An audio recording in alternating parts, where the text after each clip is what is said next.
सर्वमंगलमांगल्ये शिवे सर्वासाधिके शरण्ये त्र्यंबिके गौरी नारायणी नमोस्तुते। बोलो संतोषी माता की जय हो, अपने अपने कुल देवियों की जय हो, पुरुषोत्तम भगवान की जय हो। आज पुरुषोत्तम मास का 20वां अध्याय। श्री सूत जी बोले, श्री नारद जी ने नारायण जी के मुख से राजा धृतधनवा के चरित्र को सुनकर अतृप्त हो पूछने लगे। नारद जी बोले, हे मुनिवर, राजा धृतधनवा ने वाल्मीकि ऋषि से कौन सा प्रश्न किया? नारद जी बोले, हे तपोधन, पुरुषोत्तम मास की सेवा मोक्ष पाने के लिए कैसे और किसने किया तथा दान की विधि क्या है? पूर्व जन्म में सुदेव ब्राह्मण के रूप में मैंने इसकी विधि पूर्वक सेवा की, जिससे मेरा पुत्र जीवित हुआ, तथा हे तपोधन, इस जन्म में उसके नियम को भूल गया हूँ। अब विधि विस्तार से सुनाइए।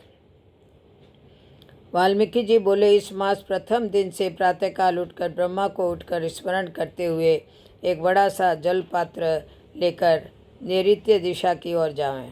इस मास का व्रती घर से बाहर इसी भांति जाकर जनेऊ को दाहिने कान पर चढ़ाकर प्रातः साय उत्तर की ओर मुँह करके पृथ्वी पर घास बिछाकर सिर ढककर मुख को बंद कर बैठे, न तो थूके न बोले। यदि रात्रि में है तो दक्षिण मुख करके सोच करे, तदंतर शुद्ध मिट्टी से एक बार लिंग 5 बार गुदा को धोवे, तथा 3 बार बायां हाथ व 10 बार दोनों हाथ पिलाकर मिट्टी से शुद्ध करें।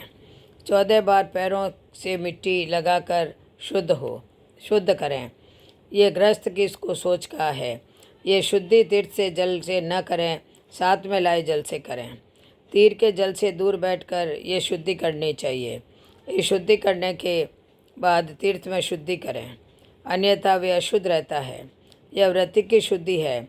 गृहस्थ 16 अथवा 12 शौच मल त्याग के बाद करें, तथा 8 या 4 बार कुल्ला लघुशंका हस्त शुद्धि के बाद नेत्रों से जल लगाकर दातुन लेकर यह कहे, तुमसे हमें बल, आयु, यश, तेज, संतान, व्रत तत्व, मेघा शक्ति एवं बुद्धि मिले। दातुन गांठ, छेद तथा कीड़े आदि का निशान न हो। छोटी अंगुली के समान मोटी एवं 12 अंगुल लंबी दातुन को दांतों से चबाकर कूंची बना लें। दातुन के बाद 12 कुल्ला करके मुख शुद्धि करें। रविवार को नीम का दातुन करें, इसके बाद स्नान करें। समुद्र में मिलने वाली नदियों का स्नान उत्तम, तालाब, कुआं, बावड़ी का मध्यम कहा है। स्नान के बाद तीर्थ देवताओं का तर्पण करें। घर में स्नान करना गृहस्थी को साधारण कहा है। स्नान के बाद शुद्ध पवित्र वस्त्र पहने, कंधे पर अंगोछा धारण कर पवित्र स्थान पर आसन बिछाकर पूर्व या उत्तर मुख को हो, शिखा में गांठ लगाकर बैठकर दोनों घुटनों बीच हाथ कर पवित्र अंगुली में पहनकर 3 आचमन करें। पवित्र आचमन के बाद गोपी चंदन मृत्तिका से खड़ी लकीरों वाला ऊर्ध्व पुंड्र या आडी तकीरों वाला त्रिपुंड्र कर दोनों के मध्य में बिंदी लगाकर तिलक करें।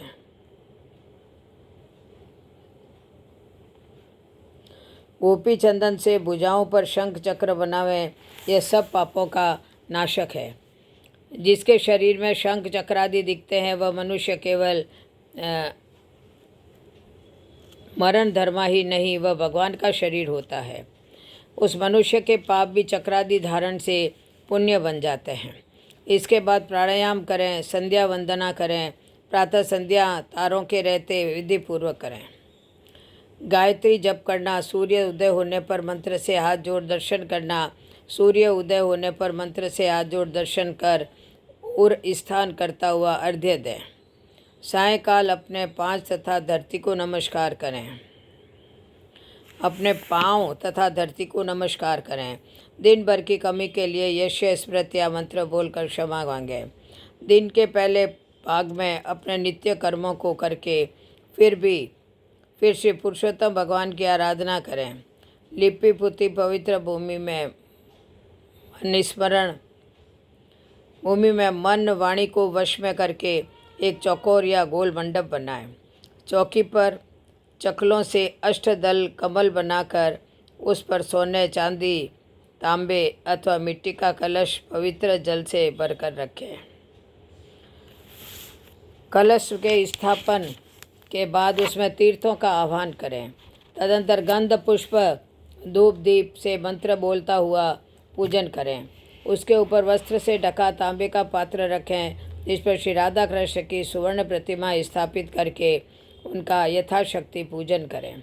पुरुषोत्तम मास के देवता श्री पुरुषोत्तम ही है। इस मास के देवता पुरुषोत्तम भगवान का पूजन परम कर्तव्य है। मनुष्य को बार बार ग्राम, धन, पुत्र, घर आदि को तो प्राप्त हो जाते हैं, किंतु ये शरीर फिर नहीं मिलती। इसलिए इसकी धर्म के लिए रक्षा करें। माता, पत्नी, बेटा, पिता आदि कोई भी सहायता नहीं करते, केवल धर्म ही सहायक है। बुढ़ापा सिंह के समान मनुष्य को डराता है। रोग व्याधि पूर्व बैरी हैं। आयु नित्य फूटे बर्तन में पानी सदृश नाश करती है। यह लक्ष्मी लहर समान चंचल है। यौवन फूल सदृश मुरझाने वाला है। सांसारिक सुख स्वप्न लघु शंका सदृश मुरझाने वाला है। सांसारिक सुख सब चलायवान है, अतः इनसे वैराग्य प्राप्त करके धर्म में लग जावें। जिस समय धन मन दान लेने वाला योग्य मिल जावे, तब दान में दूर नहीं करनी चाहिए। इसी में बुद्धिमानी है। बहुत से धन से तो होने वाले अनेकों धर्म हैं, किंतु पुरुषोत्तम मास में किया थोड़ा धर्म ही महान हो जाता है। स्नान दान भगवत कथा में बैठकर विष्णु भगवान का मनन करते रहना चाहिए। केवल इतना किया धर्म भी बड़े भारी दुख को बचा लेता है। जिस प्रकार हाथी के पाँव के निशान में मनुष्य के पैर समा नहीं जाते हैं, उसी प्रकार सर्वधर्म भी इसमें धर्म में समा जाते हैं।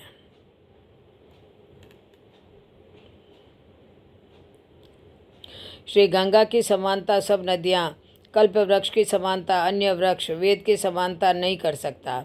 पुरुषोत्तम के देवता पुरुषोत्तम हैं, इसलिए श्रद्धा भक्ति से इनकी पूजा व्रत करें। इति श्री बृहन्नारदीय पुराणे पुरुषोत्तम महात्म्य श्री नारायण सार संवादे दर्धन्वोपाख्याने शिख कथनम नमो विशतितोम अध्याय समाप्त। बोलो पुरुषोत्तम भगवान की जय हो, वासुदेव भगवान की जय हो। जय जय श्री कृष्ण, जय जय।